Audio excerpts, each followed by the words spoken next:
ladies and gentlemen, we are doing a brand new thing here on the RhettandLinKast. We have a video guest. Tavin, are you on the phone? I think if you can hear me, I'm on the phone, and I had to do some hustling when y'all got a hold of me. Tried to figure out, how I'm gonna get on a web camera, whamra. I don't know what you know what I'm talking about though. Yeah, right? I think you call it a webcam. I like Webera though. Yeah. First of all, where are you? Well, I'm in the United States. Can you get a little bit more specific or? Well, I tell you, truth be told, Link, the thing going on is Mima knows that some of them videos of me are up online and people like to watch them and whatnot. And she's over there saying if the paparazzi gets a hold of me and finds out where the trailer is, they could be there all night. And she's really scared about that. She said, y'all are out there telling everybody we're in North Carolina, we're in the basement. Next thing you know, there's going to be people coming up to you on the street and they're going to say, hey, sign my little boy's T-ball jersey. And then they're going to be buying the lot across the street from your house and moving in and saying, hey, fellas, and then the next thing you know, they're following you just about everywhere you want to go. So you're not really concerned about like a stalker or something. You're concerned about real fame, like people inconveniencing you. Yeah, kids. Fans. Well, Mima is. I don't, and you boys ain't concerned about either of that? Is that what you're saying? Neither one of them things bother you? I mean, I love to sign T-ball jerseys. And I'm a big T-ball fan. Yeah, T-ball, it doesn't get much more exciting than T-ball because even if you miss the ball, you still got a pretty good chance of hitting the tee. Well, the tee is a great equalizer. Well, I guess, you made a good point there. I'm just saying if the boy buys a lot next to your home and then the next thing you know, he's like, hey, T-ball this, T-ball that. Hey, how about we have a sleepover? Grown men sleeping on your floor wanting to have a slumber party. I think it gets, for me, that crosses the line. Yeah, I think so. I think you're right.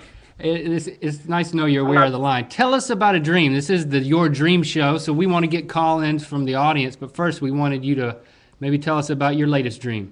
In my dream, I walk right out the front porch of the trailer, and there's a dog dish there, and we don't leave dog dish out in the trailer park because they find stuff anyway. So I thought that's kind of weird. And then inside the dog dish is like an ice cream sundae, like a big one, like 3-4 scoops, hot fudge on it.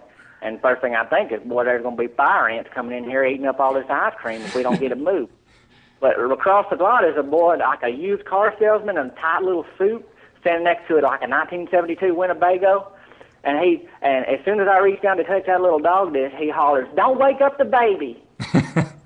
And I'm like, well, I tried 3 or 4 times to move that little ice cream dish, and he said, "Don't wake up the baby." Don't wake up the baby? Times to him hollering at me. Yeah, he said, "Don't wake the baby." I don't know what he's done. So about 4 or 5 times, I said, "Well, I'm going back to bed." And in the dream, I walk back up the stairs into the porch steps into the trailer, and I go back to sleep because I don't know what to do. And I said, well, we'll just figure out if the ants get to that ice cream sundae in that dog dish. We'll figure it out later because I couldn't have that old car salesman hollering at me all through the whole dream. And that was it, buddy. I don't know what it means. So you went to sleep? You went to sleep in your dream? Yeah, I went back into the trailer to go to sleep, and then the dream kind of goes on a little bit. But that can kill you. Well, if you're awake, if you're awake in your dream, that's normal. But because you're sleeping in your dream, if you sleep in your dream, you're really risking death.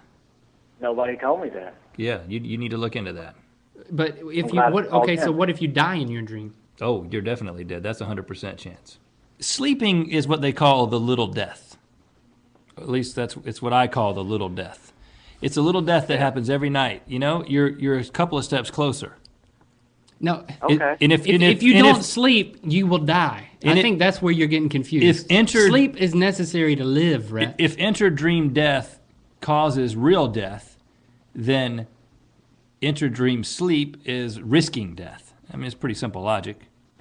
Hey, I appreciate you guys having me on, and if you guys ever have any kind of catfish fry or something, don't leave me out. Please invite me, because I know you guys got a lot of parties and things that y'all hit up, so make sure you give me a ring-a-ling. You can catch me on a payphone in town. All right? Okay, we will give you a ring-a-ling. Yeah, email us that number.